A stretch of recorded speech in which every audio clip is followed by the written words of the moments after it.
They say the Krampus only walks the earth once a year, on the night of December 5th, dragging chains, hunting the wicked, punishing the disobedient. But in one forgotten Alpine village, the Krampus came 1 year, and he left his shadow behind. The village of Stollenheim sits deep in the Austrian Alps, a place where winter lasts longer than the memory of summer, and the mountains swallow sound like a tomb. 12-year-old Lukas had grown up on stories of Krampusnacht, but he never feared them. His mother always told him, Krampus visits, punishes, then goes back. Just like thunder, loud, but it passes. But in the winter of 1925, thunder stayed. That year, the storms came early. On Krampusnacht, December 5th, villagers heard the familiar bells, and dragging chains echoed through the pass. Livestock panicked. Doors were bolted, so Krampus couldn't enter. Rows of candles were lit, because Krampus loved darkness and visited houses with long shadows. Krampus came to town. His bronze bell rang. Children and adults waited in silence, terrified he'd snatch the naughty ones in his leather sack. No child dared play in the woods after dusk. Much to everyone's relief, Krampus left. However, his chains kept sounding. Every night, same hour, same path, same bells. At first, people blamed the wind for stirring an old church bell, but Lukas heard it closer, right outside their doorstep. 2 days after Krampusnacht, Lukas followed the sound at dawn. Snow lay untouched except for a trail. Massive cloven hoofprints, deeper than any man or animal could leave. Don't go into the woods, Lukas heard his mother whisper in his mind.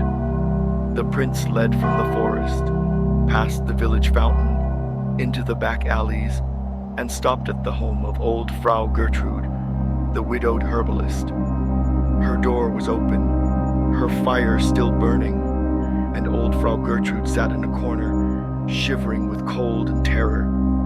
The villagers whispered, Krampus never comes for adults. Lukas wondered. So did everyone in the village. What happened to you? They asked her. He is back. He wants it now. She gasped, trembling. She could speak no more. That night the chains returned, louder, closer. Something breathed outside their windows, slow and heavy, like an animal trying to imitate a man. On the fourth night, Lukas couldn't sleep. His mother prayed. His father gripped the fireplace poker like a spear. Then 3 knocks at their door. Soft, deliberate, perfectly spaced. Lukas crept to the window. Snow drifted down in silence. The street lay empty and dark, only moonlight shining on the snow. Then he saw horns, not rising but unfolding, as if something too tall was crouched just beneath the window frame. A hand gripped the ledge, black fur, long fingers, claws like polished bone. Lukas screamed. By the time his parents rushed in, the creature was gone, leaving steaming footprints that melted the snow. His father whispered, Krampus does not stay beyond the night. Whatever this is, it is worse. Desperate, Lukas, his parents, and many villagers went to the village priest, Father Matthias, who kept records older than the church itself. He revealed a truth buried for generations. Centuries ago, Stollenheim made a bargain. As Krampus was leaving the village, he was invited to stay, not to punish, but to protect the village from northern raiders. The village elder had promised, we will offer 1 soul every 100 winters if you guard us. Krampus agreed. The people named him the Horned Warden of Stollenheim, and every 100 years he returned to claim his due. 100 winters had passed.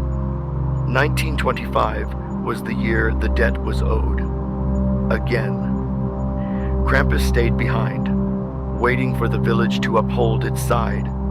But the villagers protested, "We didn't make that bargain. We owe him nothing." Father Matthias shook his head. "A pact with the old spirits binds the land, not the people." Lukas suddenly understood why the creature didn't attack. It circled the village night after night, waiting. It wanted the people to offer a soul. "Who was offered the last time?" Lukas asked. "During the plague," said Father Matthias, "the one least likely to survive." Something lit in Lukas's eyes. He believed he had found a solution. That evening, the entire village gathered in the square, clutching lanterns and torches to push back the crawling darkness at the tree line. "I want the village to offer me to Krampus," Lukas said. A gasp swept the crowd. His parents froze in horror. The bells rattled. "Krampus won't take a child who hasn't been wicked," Lukas argued. "I was rewarded by St. Nicholas this year. Remember, he can't punish me." Before anyone could protest, the chains sounded.